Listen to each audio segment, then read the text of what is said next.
Hello friends, स्मार्टो systems की कोरोड्रा series में आपका स्वागत है। नेक्स्ट सेशन में हम जानकारी लेंगे क्रॉप सेगमेंट के अंदर ही अगले टूल के बारे में, जो है वर्चुअल सेगमेंट डिलीट टूल।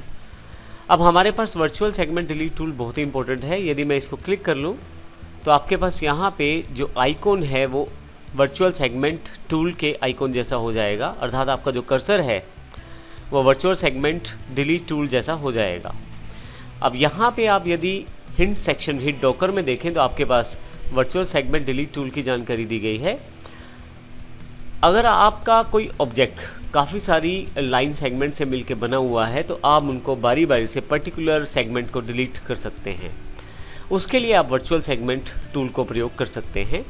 जैसे यहाँ एग्जाम्पल में देखिए, चाहे तो आप पर्टिकुलर लाइन को सिलेक्ट करें या आप मार्की टूल के साथ कुछ ऑब्जेक्ट को इकट्ठा सेलेक्ट करके उन्हें डिलीट करना चाहें। अगर आप अधिक हेल्प चाहते हैं तो आप यहाँ से क्रॉपिंग एंड इरेजिंग ऑब्जेक्ट पे क्लिक करें और आप इसकी हेल्प देख सकते हैं जो कोरल द्वारा दी गई है। आइए इसको अच्छी तरह से समझने के लिए पहले मैं एक छोटी सी इमेज ड्रॉ कर लेता हूँ। यहाँ पे किसी भी इमेज में कलर फिल करने के लिए आपको केवल क्लिक भर करना है।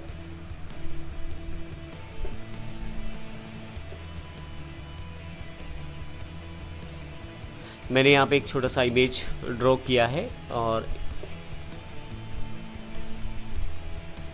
अब हमारे पास एक इमेज तैयार हो गई है जिसमें काफ़ी सारी छोटी छोटी इमेजेस को हमने शामिल किया है।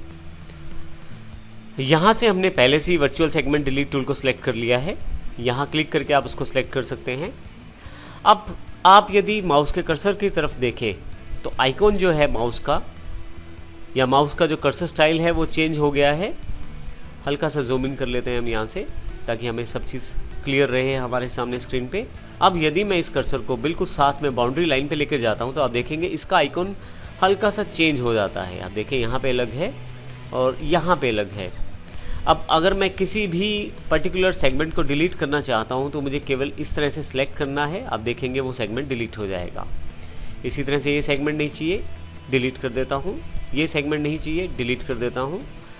अब ये आपके सामने देखें, आप सेगमेंट को आप डिलीट करते जा रहे हैं बारी बारी से। इसी तरह से मुझे ये वाला सेगमेंट नहीं चाहिए तो मैं इसको भी डिलीट कर सकता हूँ। तो आप देखें किस प्रकार हम सेगमेंट्स को बारी बारी से डिलीट कर सकते हैं वर्चुअल सेगमेंट टूल का प्रयोग करते हुए। इसी तरह से यहाँ पे भी अगर मैं किसी पर्टिकुलर सेगमेंट को डिलीट करना चाहता हूँ तो उसको भी डिलीट कर सकता हूँ कुछ इस तरह से। तो इस प्रकार आप वर्चुअल सेगमेंट टूल का प्रयोग कर सकते हैं डिलीशन के लिए।